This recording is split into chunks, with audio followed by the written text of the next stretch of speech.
सो बात है कि तो लास्ट क्लास हम लोग देखे कि हम लोग क्या क्या हो सकता है, क्या हम लोग कैसे कैसे जान कैसे लेते हैं कि कौन सा अमीनो एसिड कौन सा स्ट्रक्चर कैसे फॉर्म होगा, because of the amino acid. Some amino acid have the tendency to participate in beta sheet, and some amino acid have the tendency to participate in alpha helix, like that. Now, simply, whenever we need to develop a protein structure, there are generally क्या rule follow करेंगे. There are 3 methods. Okay, there are actually 4 stages. The first stage is actually backbone preparation. Backbone preparation मतलब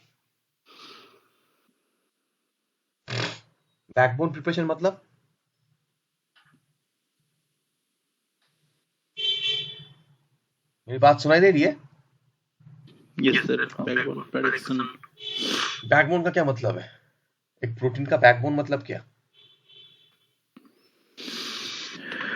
means amino acid modelling.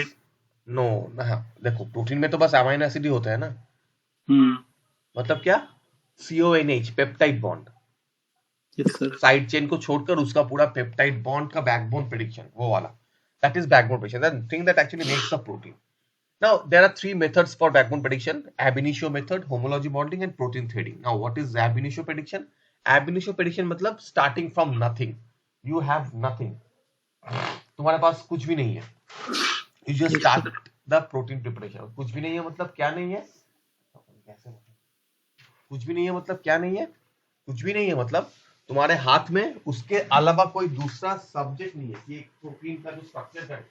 तो you don't know anything about that particular protein, कि वो कहाँ का protein है, उसके अंदर कौन सा अमीनो एसिड है, क्या वो बीटा शीट फॉर्म करता है या नहीं. You have no information. You only have the, you just have the amino acid sequence. अब बस अमीनो एसिड सीक्वेंस से एक प्रोटीन स्ट्रक्चर प्रेडिक्शन क्या कर सकते हैं? हाँ, हम कर सकते हैं. कैसे कर सकते हैं? By this particular ab initio prediction. The second method is homology modeling. Homology modeling, you must have heard the term, right? Homology modeling मतलब where you look into the homologous part of other protein. Remember last class we talked about the RCSB PDB website? Yes sir, yes sir. So there I showed you that there are various type of proteins present, right? तो पहले क्या किया जाए? पहले तुम्हारा structure लेंगे, structure alignment करेंगे. Alignment करने के बाद वो लोग देखेंगे कि तुम्हारा प्रोटीन के साथ कौन से प्रोटीन का ताल्लुक है, कौन सा protein is really very close to you. अब जिस प्रोटीन तुम्हारा बहुत क्लोज होगा उस प्रोटीन के साथ वो सिमिलरिटी देख के फिर according to that protein we are going to design your protein structure. अब तो तुम कह सकते हो कि हाँ सर तब तो पूरा स्ट्रक्चर ही सेम हो जाएगा. नहीं, पूरा स्ट्रक्चर दो प्रोटीन का कभी सेम नहीं हो सकता है. होमोलॉजी मॉडलिंग में क्या करते हैं? It's not like that they set the entire structure using a one protein model. No, they use multiple protein model. Protein A के साथ शायद तुम्हारा 20% होमोलॉजी आया, प्रोटीन बी के साथ एक पोर्शन का शायद तुम्हारा 60% होमोलॉजी आया. तो they are going to take that particular 60% part, then they are going to take that another 20% part from protein A, they are going to take another 5% from protein C. Like that they are going to develop the structure taking hint from multiple proteins. Clear? Yes, that is homology modeling. And next comes the protein threading part, where what do you do? Where you simply use multiple process. Now protein threading is a very complicated procedure that I'm going to discuss later. Okay, the best method there is till date is the protein threading method. Okay, but about that I'm going to talk about later. ठीक है? Okay sir. क्योंकि उसका अलग से होगा, पूरा पढ़ाएंगे. So next is, after you develop the backbone, the next is to develop the loop. Now what is loop in a protein? Loop क्या है?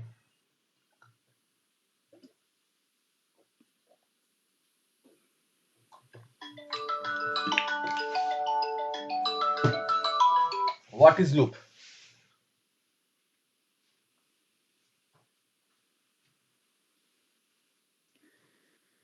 Which has if two proteins have loop no है जो pattern region.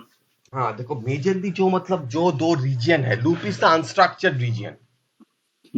Unstructured region of the protein is loop. Why it is so important? Because that is really difficult to predict. क्योंकि एक unstructured चीज का तुम क्या स्ट्रक्चर बनाओगे? तुम्हें मैं एक धागा दे दिया, ठीक है? अब धागा को तुम बोला कि इसका क्या स्ट्रक्चर है, अब तुम उससे जैसे रखोगे, थोड़ा हवा देने से तो उसका स्ट्रक्चर बदल जाएगा. Same thing happens in our body. थोड़ा सा धक्का लग गया किसी चीज से, थोड़ा सा वाटर मूवमेंट, अब वाटर मूवमेंट धक्का तो लगेगा, धक्का किससे लगेगा, दूसरे प्रोटीन के साथ, आयन के साथ, and that actually changes the entire protein structure. That's the loop, not the entire thing but the particular loop, because loop doesn't have any structure, so it is really difficult to model loop. अभी जिसका structure नहीं है उसको हम structure कैसे दें? You understand? That is the difficult part. And last is that you do the side chain packing. जो amino acid side chain होता है वो उसका packing मतलब, now some amino acid side chains face outward, some face inward. That is the packing. Why it is required? Because once you एक ligand को अगर तुम फेंकोगे तो ligand binds, majorly the ligand interacts with the side chains of amino acids. Okay, अब side chain के साथ जब interact करेगा, अब side chain अगर तुम्हारा प्रोटीन के अंदर धसा हुआ हो तो क्या वो interact कर पाएगा? नहीं सर, वो अवेलेबल नहीं रहेगा, और बाहर हुआ तो वो अवेलेबल रहेगा. So this is side chain packaging. तो उसका side chain कैसा है? Is it facing outward or is it simply buried deep inside the protein? And finally, you simply refine the structure by various methods. Now, before I dive into ab initio modeling, today I'm going to develop and discuss the ab initio modeling part. Okay. So the first thing is the ab initio modeling. कैसा होता है? What is ab initio? As I've told you, starting from the scratch, right? Starting from the scratch. Ab initio term itself means starting from the scratch. मतलब एकदम basic से शुरू किया, तुम्हारे पास कुछ नहीं है. All you have is the protein sequence, no homology with anything else, nothing. Okay, that's the ab initio modeling.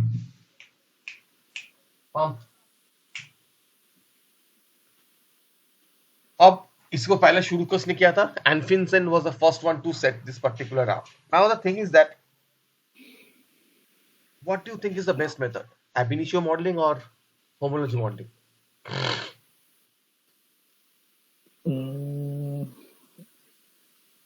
Homology modeling. Homology modeling gives you much more predictable structure, but the best method is ab initio modeling. So why does not it give the better structure?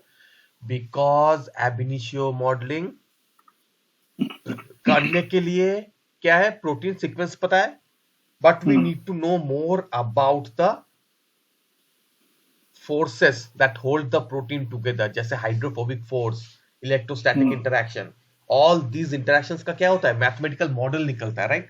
The mathematical model is then fed into that algorithm. Now the better the mathematical algorithm, the better the model, and the better the model, the better the structure. But for predicting these, the equation is not yet that much developed to give you the absolutely best structure. अब तक उतना बेहतर हुआ नहीं है. Okay, अब तक उतना बेहतर नहीं हुआ, इसलिए that still we have to depend upon protein threading or homology modeling to get our protein structure. Okay. Yes. So this is the homology modeling and etc etc. But the thing is that to understand or find a protein structure, we need to find the protein sequence, right? So protein sequence कहाँ से मिलेगी? From where are we going to get protein sequence? So for that, this is the database that we need to look into. UniProt, okay? पता है UniProt use किया हो? Yes sir. Oh ये use कर लियो? हाँ UniProt use Okay, किया okay. है. Then I don't need to discuss UniProt with you. Then I think you know what UniProt is. Okay, so let me simply बस एक protein structure का तो तब तो पता है, मैं डिस्कस नहीं कर रहा हूँ ये वाला. तो यहाँ से हम क्या कर सकते हैं, प्रोटीन सीक्वेंस को हम लिख सकते हैं. Suppose this is a particular protein, okay, IXYZ protein कहाँ है? IXYZ प्रोटीन मैंने इसका ले लिया. I want to require this. Okay, so let me discuss more into about this. So in ab initio modeling, what we do is simply set in the amino acid sequence, and then that particular algorithm folds the protein. Now since it is dependent only on the sequence, it uses the sequence information, the chemical property and the physical property of the amino acid to determine a particular structure, a very good structure. Okay, अब किस चीज के लिए ये discuss करेंगे, ये use करेंगे? They are going to use this, not only that particular sequence, their chemical property coupled with the atomic forces. Now how many different kind of forces are there? There is hydrophobic forces, there is ionic force, there is Lennard-Jones potential, there is electrostatic interaction. All these forces, not only these, there are also others. All these forces simply take the molecule, fold the particular protein, give you the result. But okay, so now the thing that I'm going to do is discuss. अब एक बात है कि हम कैसे discuss करें इसे. The first thing that we're going to require is the first. Wait a minute, did you paste it? Yes. The first server that I'm going to discuss with you is this particular Jovan Fastman. Okay, simply click it up.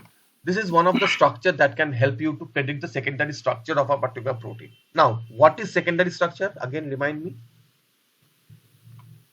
Secondary structure means, sir, alpha helix and beta pleated sheet. Very good. Secondary structure means alpha helix and beta pleated sheet. So this particular server only can predict the alpha helicity and the beta pleated sheet and the loop also. Loop is also a secondary structure, right? So it's not an ordered structure, but still it's a secondary structure. And that particular structure, that how does it fare? Now the thing is that how does it predict the structure? और इससे बस secondary structure से हमें क्या होगा, right? तो हम देखते हैं. तो पहले क्या करेंगे? पहले यहाँ पे greater than sign देंगे, because I need to enter the protein sequence in FASTA format. You know what is FASTA format? Yes, sir. Greater than sign होगा, एक gap होगा, and next line से protein sequence. Okay. So after the protein sequence, what you have to do? You have to simply click on predict. अरे FASTA में ही तो किया.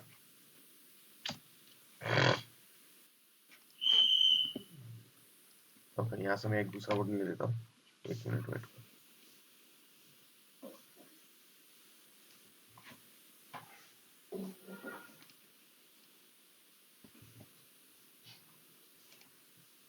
Okay.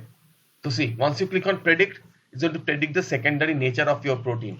तो यहाँ देखो क्या क्या मिल गया. So this entire part, starting from MW, RRC, पहले यहाँ देखो ये क्या है? ये तुम्हारा प्रोटीन सीक्वेंस है और उसका स्ट्रक्चर है. क्या है? देखो ये जो है, the green symbolizes beta sheet. Okay, green symbolizes beta sheet. E मतलब sheet, green मतलब sheet. तो देखो यहाँ पे green है, पूरा sheet है. फिर यहाँ पे थोड़ा सा कुछ yellow. What is this yellow? Yellow is a random coil. That means it is the loop part. That is the loop region. Okay. After loop region again you have two turns. अब turn और loop में क्या difference है? The blue signifies turns. तो turn और loop में क्या similarity या dissimilarity है?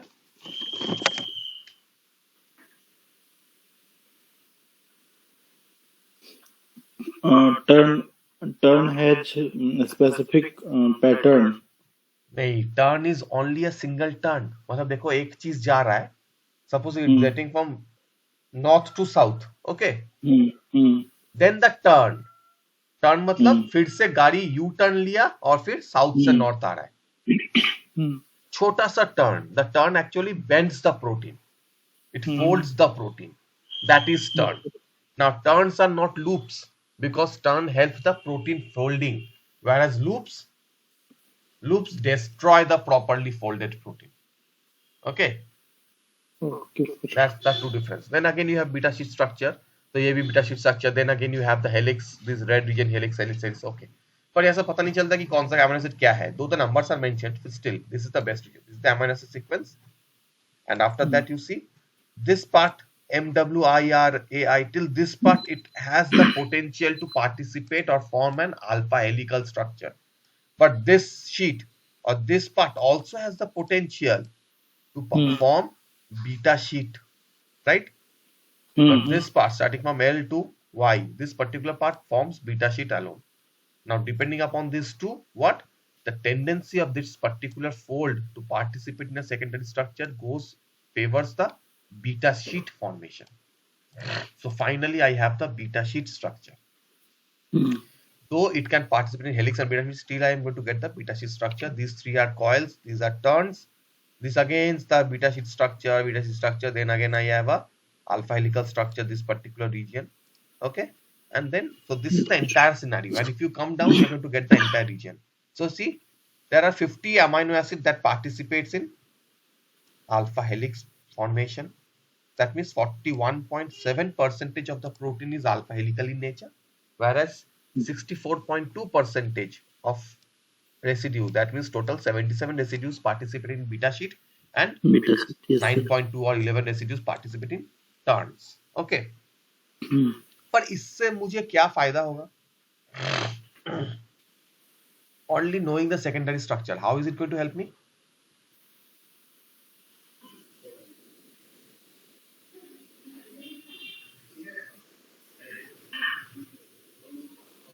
बताओ, कोई idea?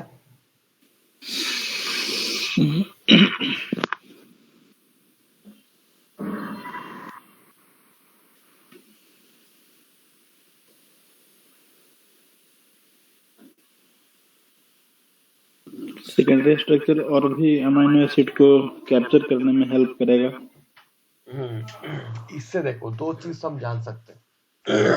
The first thing is using this particular server you can know the secondary structure but not the tertiary structure, right?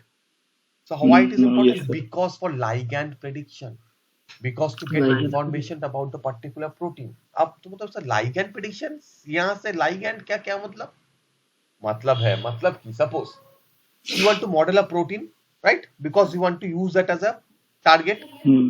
Now whenever we model a protein and we want to use that as a target, अब उसका problem यह है कि जब protein को तुम target करोगे, उसका अगर स्ट्रक्चर है भी नहीं तो भी जनरली हम लाइगैंड को कहां बाइंड करवाएंगे ज्यादातर? To a portion where I know the structure और to a portion which forms loop.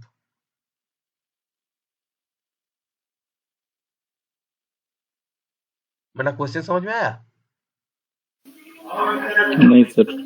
मतलब अगर मैं तुम्हें एक बंदूक दूं और मैं बोलूं कि यार गोली मारो, तुम पूछोगे सर कहाँ गोली मारो?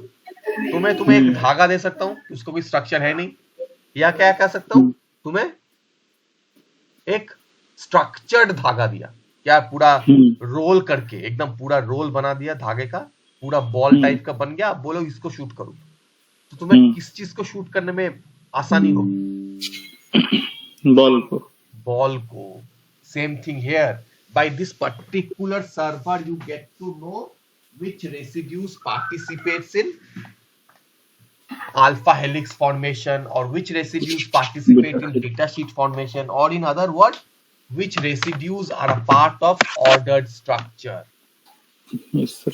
So while you develop a ligand, you can use those residues as a docking site for your ligand. Because I don't want my ligand to bind to the coiled regions. Why? Because coils have no structure at all. At this instant, they have conformation A. At the other instant, they're going to assume conformation B, and like so on and so on. It's going to change the entire scenario. It's going to change the entire structure. So it's really difficult to bind or target the loops.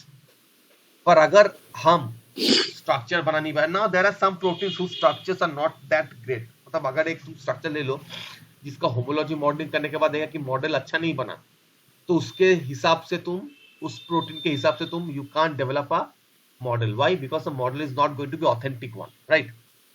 Model authentic नहीं बनेगा. तो इसलिए हम क्या करते हैं, इसलिए rather than developing the model, we at least try to find out which regions are part of a secondary structure. अब देखो ये part, this particular scenario, it either forms helix or forms beta sheet. But these actually have a tendency to be in an ordered structure, whatever might it be.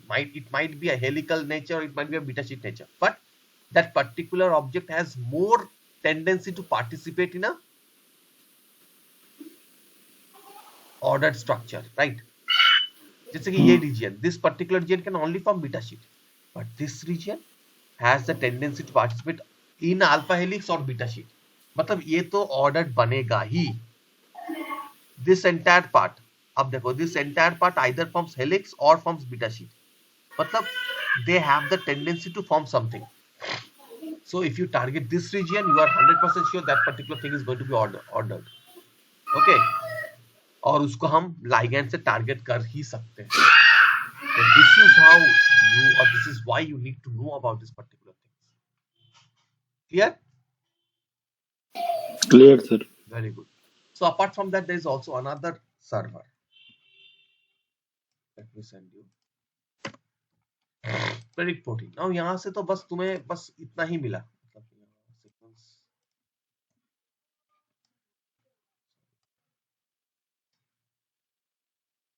अब वहां से मुझे बस structure का ही idea मिला और कुछ नहीं, तो और कुछ नहीं मिला.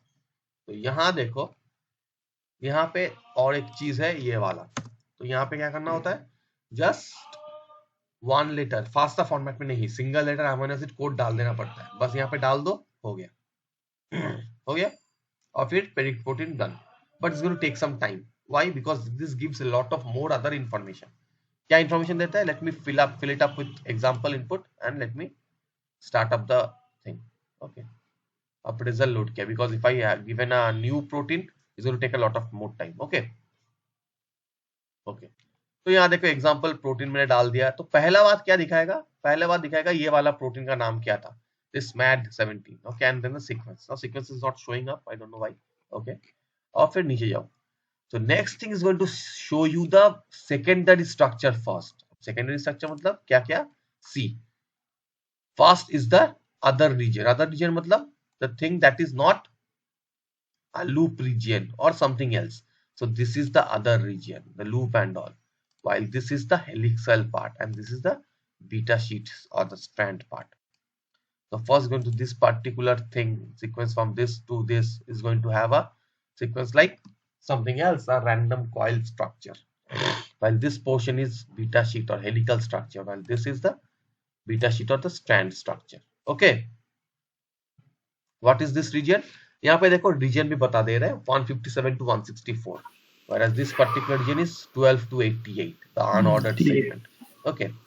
ऐसे ऐसे पहले तो ये स्ट्रक्चर बता दिया, the same thing that I find in Chow and Fastman, the same thing, structure बता दिया.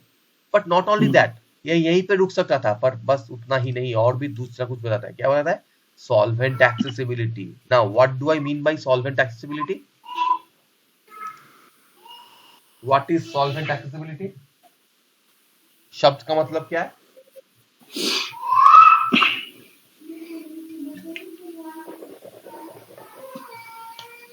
How it solubilize other thing? नहीं, सॉल्वेंट एक्सेसिबिलिटी मतलब जो प्रोटीन एक है तुम्हारे शरीर के अंदर, वो कौन से सॉल्यूशन में है? सॉल्वेंट क्या है? अच्छा, solvent accessibility. The protein in your body, what is the solvent? Solvent is water. Solvent is water. Absolutely right, water.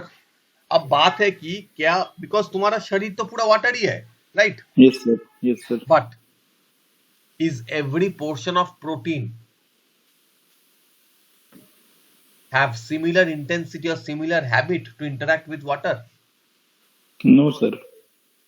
नहीं.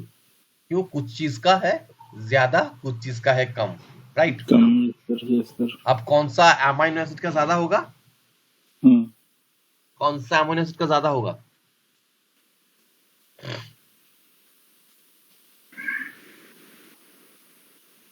Hydrophilic amino acids.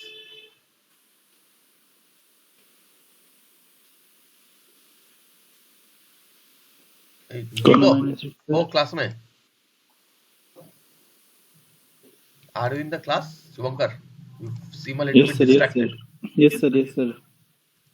थोड़ा सा distracted Which- लग रहे हो. Which amino acid sir? All the hydrophilic amino acids. अब hydrophilic amino acid क्या है? Yeah. Who loves water? हाँ, बट क्या कौन सा अमीनो एसिड लव्स वाटर? याद नहीं है सर. अब याद नहीं है, पढ़ाई नहीं कर रहे हो. See, there are two kind of amino acids. Some amino acids have hydrophobic side chains. अब हाइड्रोफोबिक साइड चेन क्या वाटर के साथ इंटरेक्ट करेंगे? No. नहीं करेंगे. So these are the hydrophobic amino acid. Valine, isoleucine, leucine, methionine, alanine, phenylalanine, tyrosine, tryptophan. These are hydrophobic amino acids. They are not going to interact with water. Whereas the other amino acid, like the ones with polar uncharged and the positive chain or polar side chains, they are going to interact with water. They are going to form Water. hydrogen bond. they are going to Oh, interact with water. So these amino acids are hydrophilic amino acid, they are going to interact with water. Why these are not going to interact with water? तब इससे हम क्या फायदा, इससे हम बता सकते हैं कि एक्सपोज्ड रीजन और बर्डिड रीजन कितना है. क्योंकि देखो जो प्रोटीन हाइड्रोफोबिक है, during protein folding they are going to get buried inside, right? They are going to get buried inside. That's how a protein folds. They are going to get buried inside. And once they are buried inside, they are not going to come in contact with the water molecules. But the portion which is exposed, that is going to come into contact with the amino acids or with water. Sorry. So which is this region? This region 1 to 8 and this region 19 to 91. This is exposed outside. They are going to interact with water. Whereas this portion, this particular yellow portion, they are deeply buried inside. They are not going to interact with water. Now, why this is important? Why this is important?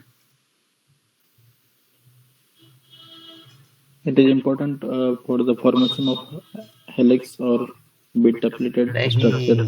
नहीं. Because see, अब देखो, this region is beta sheet. मतलब इसको हम आराम से बना सकते हैं. इसे हम टारगेट कर सकते हैं. This region 18 to 89 to 120, 102. So I can target this region with ligand. But see, a part of this molecule is buried inside. अब अल्फा हेलिकल का थोड़ा सा पार्ट है बuried inside. अब ये अंदर धसा हुआ रहेगा, तो क्या टच होगा पानी के साथ? सपोज अब तुम हाथ पैर तुम्हारा है, मैं अगर तुम्हारे आंख पे एक पत्थर फेंकूं तो तुम हाथ से ढक दोगे, राइट? तो क्या आंख पे लगेगी वो पत्थर? नहीं लगेगी. So even I develop a ligand targeting the helical part, it is not going to interact. Why? Because it is buried inside. The ligand is not able to find that particular molecule on the surface, because any medicine, they interact with the surface residues. And if that particular residue is buried inside, it is not going to interact with that particular ligand. तो यहाँ से पता चलता है कि कौन सा exposed outside है और कौन सा buried inside. अब buried inside रहेगा तो you can't make or use that amino acid for your drug binding or your ligand binding. Did you get my point? Yes, sir. Because the drug is going to come with water, and with whatever residue water interacts, the drug interacts. Clear? Clear, Okay, sir. very good. तो ये हो गया. तो सिर्फ बस secondary structure जानना ही काफी नहीं है, इसलिए चौमैन फास्टमैन बस इतना जानना काफी नहीं है. We need to know more about them, the solvent, the solubility and all the other things. ठीक है? The sulfide The next bond thing, RNA, हाँ? बोलो. the sulfide bond RNA binding. Yeah, very good. So next thing is The loss topology. of हाँ बताओ. topology. Yes, sir. नहीं sir, कुछ नहीं. Okay. So next is topology. Now this particular protein has no topology segment. They have no proper topological surface. So it's blank here. The next thing is disordered region. मतलब कितना portion है तुम्हारा disordered region? See, this particular part is disordered region. Now though in this particular region 18 to 54 is actually in this particular, यहाँ पे क्या हो रहा है? देखो ये यहाँ पे भी है, मतलब water solvent accessibility भी है उसका, right? उसका unstructured भी है. And now this unstructured, अब देखो unstructured के अंदर loop भी आते हैं और coil, random coil भी आते हैं. Okay, but unstructured और disordered region मतलब इसका कोई order ही नहीं है, because turns have order. The turns, they have order. They know where and how to bend, right? But the loops, they don't know where and how to bend. Simply like रास्ते का जो U turn आता है, that is structured, right? A proper section होता है कि हाँ यहीं से U turn low. They have a proper, जहाँ U turn लोगे तो वहाँ क्या होता है, दूसरे साइड का रास्ता थोड़ा सा चौड़ा होता है. क्यों? ताकि तुम्हारा गाड़ी फंस ना जाए. अब एक नैरो रोड पे मैं यू टर्न बनाऊंगा तो क्या मैं गारू स्मूथ, तुम तो गाड़ी चलाते हो, राइट? तो क्या तुम स्मूथ ले सकते हो? नहीं सर. नहीं, तुम्हें गाड़ी आगू पीछे करना होगा. तुम क्या बाइक चलाते हो? वो 3 व्हीलर है ना जो, हाँ वो वाला. अच्छा, तो देखो, तो वो तो अभी ज्यादा बड़ा यू टर्न रहने से क्या होता है, आसानी से मूव हो जाता है. पर अगर नहीं हुआ तो मूव नहीं होगा. यही बात है.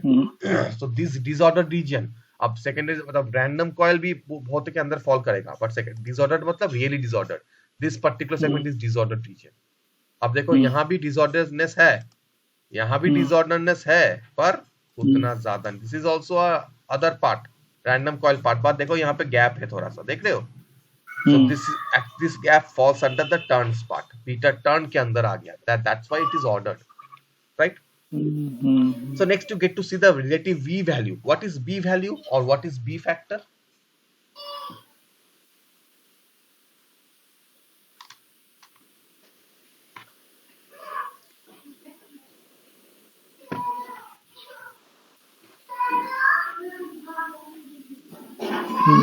No idea, sir. B factor मतलब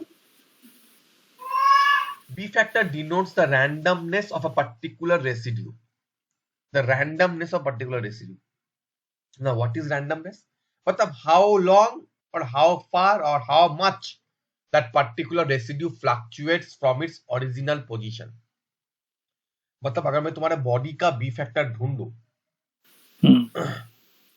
जिस that part of your body that moves a lot is going to have higher B factor or higher B value, and the part which moves less is going to have less B value.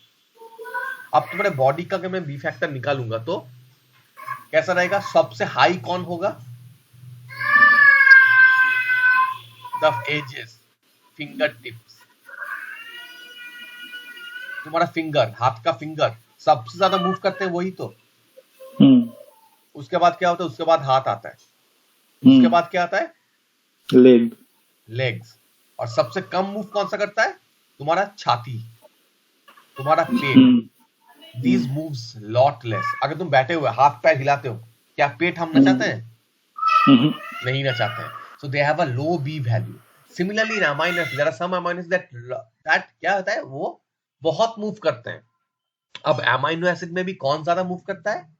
Side chain ज्यादा move करते हैं। अब अगर कोई चीज उसका अगर ऑर्डरनेस, वो अगर स्ट्रक्चर्ड हुआ, वो ऑर्डर्ड हुआ, तो क्या वो ज्यादा मूव करेगा या कम मूव करेगा? ज्यादा ऑर्गन ज्यादा मूव, ज्यादा ऑर्डर्ड कम मूव,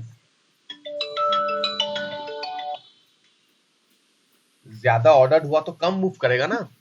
यस, ज्यादा ऑर्डर कम मूव, या अगर ज्यादा साइड चेन होंगे तो ज्यादा मूव करेगा ना सर?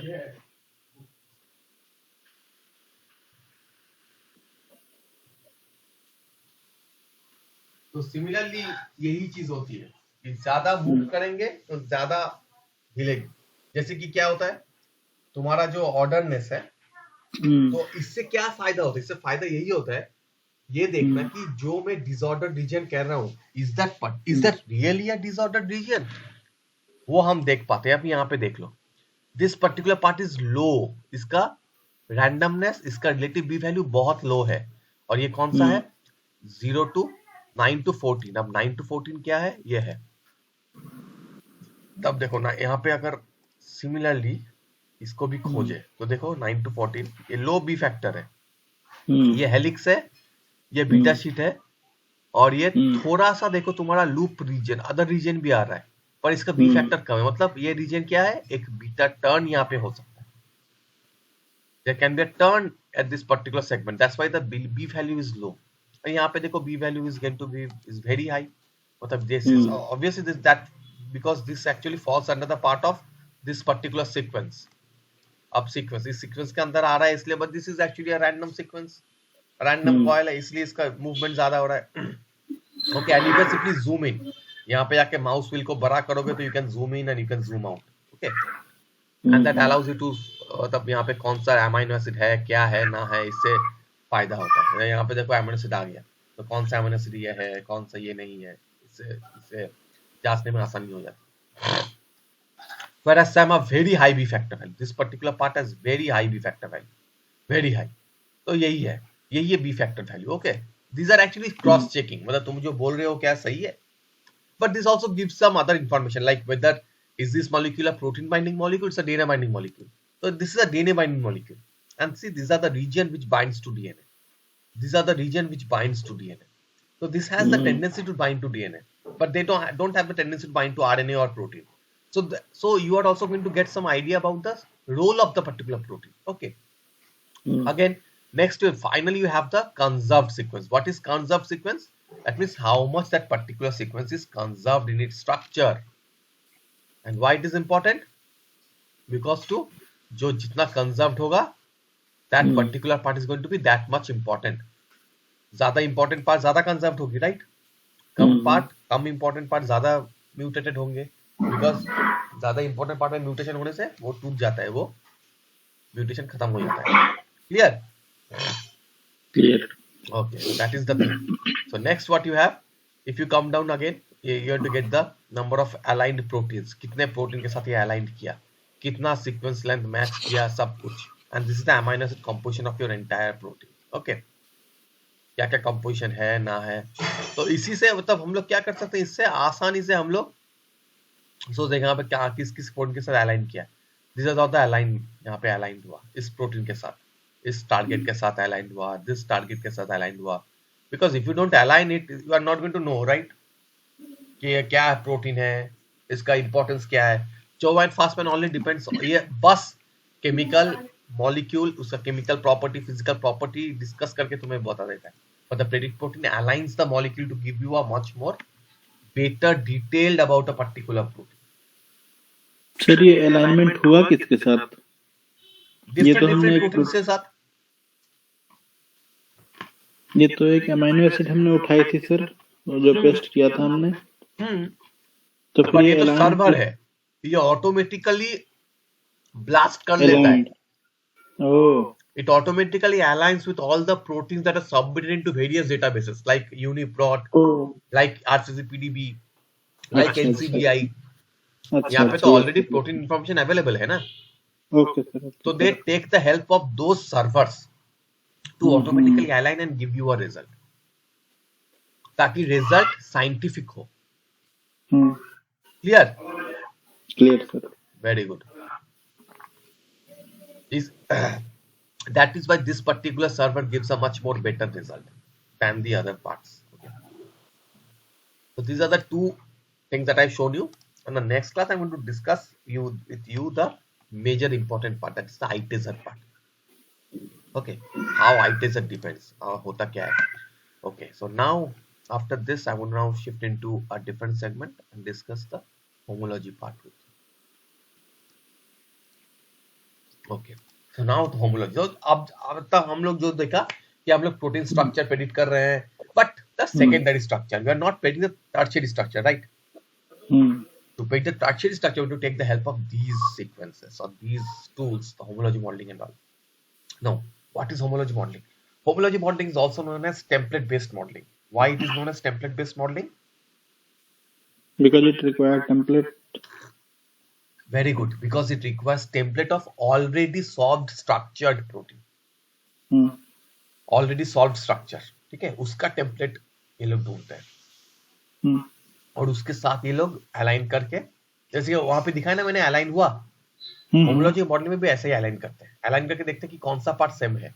अच्छा, ये पार्ट सेम है तो बस इसका ये स्ट्रक्चर यहाँ पे डाल दो ना. What is this particular principle कि स्ट्रक्चर से सीक्वेंस सेम हुआ तो स्ट्रक्चर भी यही बनेगा.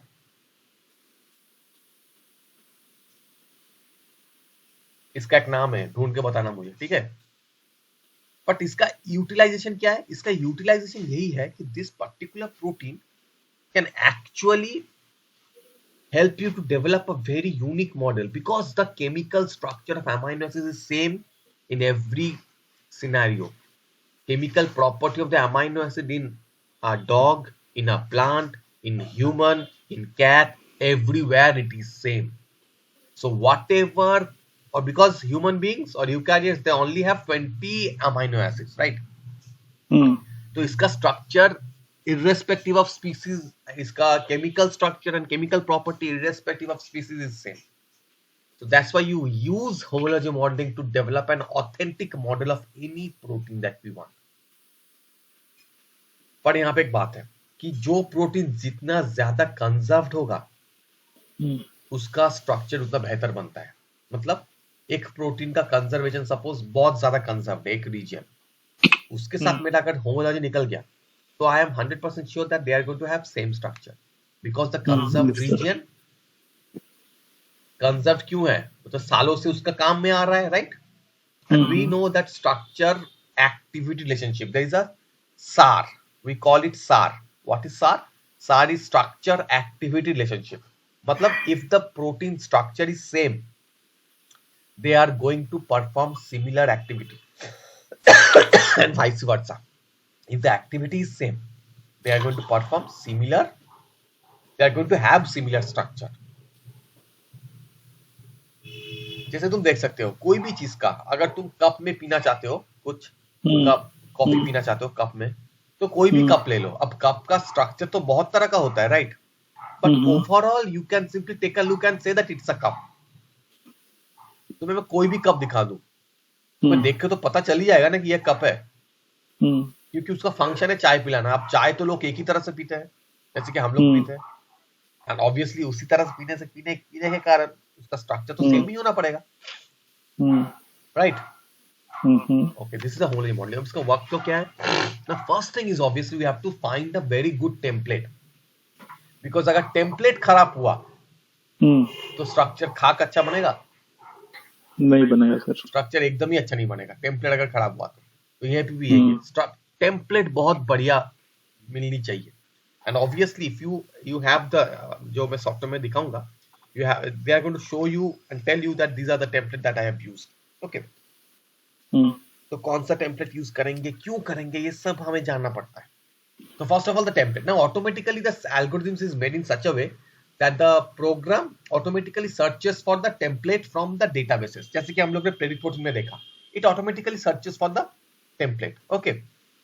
तो obviously same thing, तो ये लोग template automatically find कर. Now are they going to use a single amino acid, single protein as a template? No, they're not going to use a single protein as a template.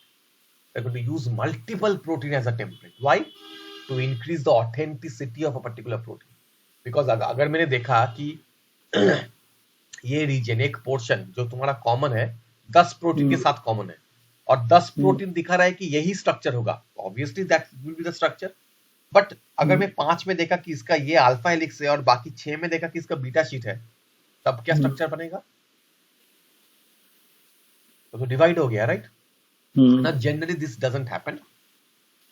एक का अगर दिखा रहा है कि if it is highly conserve, अगर दिखा रहा है कि होमोलॉजी इसका ये है तो उसके साथ ही बनेगा. Generally this kind of scenario doesn't appear. But अगर अपीयर करते भी है, then also it depends upon the rest of the sequence, कि उसके आगे पीछे कौन सा सीक्वेंस, का सीक्वेंस क्या हो गया, क्या नहीं हुआ, ये सब. ठीक है. And after that the next thing that they do is amino acid sequence alignment. After template ले लिया, फिर sequence align किया, align के बाद उसका correction करना पड़ता है, क्योंकि sequence alignment is a very tough job. I'm to discuss, we are going to discuss sequence alignment. कैसा alignment होता है, कौन सा property होता है, क्या करते हैं, उसका basic algorithm क्या है, ये हम लोग डिस्कस करेंगे. तो देखें कि उसका अलाइनमेंट पे, अलाइनमेंट बहुत तरह का होता है, एक करेक्ट अलाइनमेंट होता है, एक गलत अलाइनमेंट होता है. तो you have to make sure that the alignment is correct, right? So after the correct alignment is developed, then again the same thing, you have to develop the backbone. After backbone determination, you have to determine the loops, and then you have to develop the side chain and optimize it, because side chains are really important, very important, because side chains are the region where with which the proteins interact with other proteins. Side chain is the region with which proteins interact with other DNA. Side chain is the region with which protein interacts with other ligands. So that has to be highly optimized. Very good. उसके बाद क्या होता है? ab initio loop bit. अब homology तो 100% homology तो कभी मिल नहीं सकता है, राइट? एक प्रोटीन का 80% होमोलॉजी हो गया, यहाँ 80% इज वेरी गुड, बट 20% और 10% और 19% और 30% is going to be unique for that particular protein, जिसका कोई टेम्पलेट नहीं होगा. सो दैट उस रीजन का क्या करें? उस रीजन को हम लोग we are going to solve the structure of that region by ab initio modeling. We are going to the region where we can't find any homology. We are going to use ab initio modeling to loop that particular structure. अब total structure बन गया, तो उसको हम लोग अभी optimise करेंगे. Optimise मतलब hydrogen bond correction, energy minimisation, गलत डाइसल्फाइड बॉन्ड तो नहीं बन गया, ये वाला minimisation optimisation. And after all it is done we have to verify the model. We have to verify the model, and once the model is verified, then we have to do a quality testing, and after that we're going to use that particular model as our model for the homology modeling and all. Clear sir. अब इसमें इसके homology model में कुछ errors आ जाते हैं. कैसे errors आते हैं? Obviously the first error that is going to come is by incorporating incorrect sequence. अब सीक्वेंस अलाइनमेंट अगर इनकरेक्ट हुआ और जो टेम्पलेट तुम यूज कर रहे हो वो भी खराब हुआ तो क्या स्ट्रक्चर अच्छा नहीं बनेगा. तो first you to make sure that the sequence is absolutely sure, एकदम सही है प्रोटीन का. First that. Next the template, because template अगर ठीक से सिलेक्ट नहीं किया तो गलत बनेगा ही ना. गलत स्ट्रक्चर तो गलत बनेगा ही. So that is the incorrectly choice of template. Second is the incorrectly built loop regions. Because as I've told you, loop is the most toughest thing to model because loop का कोई structure नहीं होता है. मैं अगर तुम्हें कुछ एक चीज दे दूं, बोलो कि यार कुछ बना दो, तो उसे कैसे बनाऊं? हाँ, उसका हाथ तो है, पैर भी है, पता नहीं अब कहाँ पे है, पता नहीं. कभी हाथ हो सकता है माथे पे हो या कभी हो सकता है कान पे लगा हुआ हो. अब तुम्हें कैसे पता? So this is really difficult to model. Okay, very difficult to model. तो इसलिए क्या करते हैं? Generally we try to model a protein with two different servers. We try to develop the model with two different bioinformatic tools. So that we can compare. Okay. वो compare करके पता चल जाता है कि हाँ ये ठीक है या नहीं. वही पोर्शन का प्रोटीन का सीक्वेंस तुम यहीं पर प्रेडिक्ट प्रोटीन पे डाल दो, फिर देखो कि ये कहाँ पर क्या बता रहा है कि इसका बी फैक्टर कम है या ज्यादा है, क्या हो रहा है. अब 2-3 जगह तुम अगर ठीक लगा लो तो तुम्हें कॉमन पॉइंट्स तो दिखेंगे ही ना. So by that you can जज whether the model that you are developing is correct और not. Okay. Last is that this error made by the person doing the modelling. What is this? इसका मतलब यार कुछ भी हो सकता है. कुछ भी हो सकता है. तुम यार गलत फास्ता डाल दिया, गलत कुछ भी कर दिया, तुम्हें एक स्ट्रक्चर नहीं आता, उसका क्वालिटी मेजरमेंट करते गए तुम उसका क्वालिटी एश्योरेंस क्वालिटी टेस्टिंग ठीक ठाक से नहीं किया. अब क्वालिटी अगर ठीक ठाक से क्वालिटी टेस्टिंग अगर ठीक ठाक से नहीं किया तो वो गलत मॉडल या अच्छा मॉडल बन के पास हो जाएगा. Right. So these are the few things that we have to keep in mind, and these things actually bring in the errors in a homology modeling. So these are the things that we have to optimize. But the one thing is that the incorrect choice of template, this you can't do. Why? Because this is actually done by the algorithm automatically. You don't have a say in that. But what we can do, we can cross check each of the template. We can cross check each of the template and let know that whether the template selections were good or not. अगर template selection ठीक नहीं हुआ तो पता ही चल जाएगा, and we can simply ignore it. We can ignore the model. Again, we are going to run the same thing, and we have to hope that they select the correct template. Okay? Okay, sir. Okay. So these are the problems and errors. So in the next class, we're going to start with the two softwares. We're going to develop the model. First, we're going to learn about the protein threading. We're going to learn about a particular server that can actually give us a structure. And next will be the mod. ये वाला क्या कहा? Protein threading कैसे करेंगे? Okay. Okay, sir. Okay. For second one, do you have an institute email ID? Institute email ID है तो तुम्हारे पास? JNU का email ID तो है? पता नहीं सर, मेरे पास तो नहीं है. लैब का तो है मेरे पास. हाँ, मतलब लैब का मतलब @gmail.com नहीं, मतलब @jnu.com वाला. नहीं सर, वो तो मेरे पास नहीं है. वो नहीं है. ठीक है, तो एक सर्वर का मैं दिखाऊंगा, वो यूज करने के लिए तुम्हें इंस्टीट्यूट ईमेल आईडी लगेगी. ठीक है, तो जाके तुम तो जा ही रहे हो, जाके एक अप्लाई कर देना इंस्टीट्यूट ईमेल आईडी के लिए. वो तो फ्री में ही मिल जाता है. हाँ, वहां से मिल जाएगी. हाँ, इंस्टीट्यूट से मिल जाएगी. अच्छा. सब इंस्टीट्यूट का एक ईमेल आईडी होता है. जैसे कि मेरा भी है, बोस इंस्टीट्यूट से क्या आता है, तो मेरा है jcbose.ac.in. तो लाइक दैट. JNU का होगा तो jnu.ac. कल आपका पेपर पढ़ा था सर मैंने. कौन सा पेपर? अरे 17-18 पेपर्स हैं आपके सर, पब्लिकेशन. हाँ, वही यार. तो उन सबको मैं देख रहा था, हालांकि समझ में ना आया मुझे, अच्छा अच्छा, ओके ओके। क्योंकि चीजें उसमें काफी सर, ये जो भी चीजें आप बता रहे हैं तो मतलब बिल्कुल नया है मेरे लिए। हाँ हाँ, तो मैं केवल कोशिश करता हूँ कि मैं सही बता पाऊँ, होता नहीं है। हाँ वो तो है ही, वो तो है ही। तो ठीक है, वो तो अगर नहीं भी है तो कोई बात नहीं, मेरे पास तो है, मैं खुद से दिखा दूंगा कि कैसा होता है, पर तुम्हें रन करने के लिए तुम्हें वो जरूरत होगी, ठीक है। तो वो हो जाएगी, वो मिल जाती है, वो बहुत आसानी से मिल जाती है, कोई बात नहीं, बड़ी बात नहीं है, वो आसानी से मिल जाती है। तो अब ये पार्ट प्रोटियोमिक्स चलने लगा सर, क्या? अब ये पार्ट प्रोटियोमिक्स चलने लगा। हाँ, ये तो तुम्हारा देखो, proteomics as such not proteomics, this is structural bioinformatics, okay. अब structural bioinformatics is actually a part of proteomics, because it's a structural proteomics, because अब यहाँ पे जनरली तो हम डीएनए का स्ट्रक्चर तो कोई बनाता नहीं है, प्रोटीन स्ट्रक्चर ही बनाता है, right. So generally this falls under proteomics, but it's a structural bioinformatics part. It's a part of CAD, computer aided drug design. Means कुछ भी करो तुमको तो प्रोटीन तो मॉडल तो बनाना ही होगा ना। So this is the thing. तो अब ड्रग डिजाइनिंग पार्ट खत्म हो गया। नहीं, ये चल रहा है। This is also देखो, ड्रग डिजाइनिंग ऐसा नहीं है कि ड्रग डिजाइनिंग बस ड्रग डिजाइनिंग ही है, उसे जानने के लिए तुम्हें और भी कुछ जानना पड़ता है। तो these are also a part of drug designing. हालांकि इसका क्लासिफिकेशन प्रोटियोमिक्स, जैसे कि मैं तुम्हें जब जीन पढ़ाता था, तो they are a part of genomics. Genomics, yes sir. Anything protein related is a part of proteomics, anything gene related is a part of genomics, right? But all are a part of computer. जैसे कि आगे तुम एक machine बनाने जाओ, सब उसमें गाड़ी चलाओगे, तो गाड़ी जब खरीद रहे हो तो वो तो ऑटोमोबाइल हो गया, पर जो पेट्रोल डाल रहा है, जो पेट्रोल निकाल रहा है, वो क्या हो गया? वो तो ऑटोमोबाइल इंडस्ट्री का नहीं है। जो पेट्रोल खोद के निकल रहा है, वो तो जियोलॉजी पढ़ा है ना, कहाँ पेट्रोल मिलता है। अब गाड़ी चलाने के लिए वो भी तो जरूरत है कि नहीं? Yes sir. But that is not a part of automobile industry. That's a part of mining industry, and mining industry and automobile industry are different. पर without help of mining industry, can you run a car? नहीं मिलेगी। वही बात है, जैसे कि अगर electricity car आ गई तो वो तो इलेक्ट्रिकल इंजीनियर का काम हो गया। तब गाड़ी के साथ इलेक्ट्रिकल इंजीनियर का क्या काम?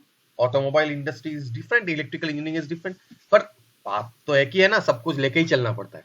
Similarly, computer drug design is a wholesome part which accepts things, modules from different segment. सबको मिला के करना पड़ता है। जैसे कि इसके बाद ही हम करेंगे docking, okay like that. Clear है, लेकिन टफ चीज, पढ़ना पड़ेगा ज्यादा सर। थोड़ा सा पढ़ो। मेजरली क्या है, हैंड्स ऑन है, मतलब जो मैं दिखा रहा हूँ थोड़ा सा यूज करो तो समझ में आएगी। एक प्रोटीन ले लो, वहां से यूनिप्रोट से एक प्रोटीन लेके प्रेडिक्ट प्रोटीन में जाके सीक्वेंस डाल के देखो कि क्या दे रहा है। स्टार्ट एनालाइजिंग इट, अच्छा ये दे रहा है, चाउमैन फैसमैन में जाके देखो, अच्छा ये दे रहा है, दोनों का सिमिलरिटी है या नहीं।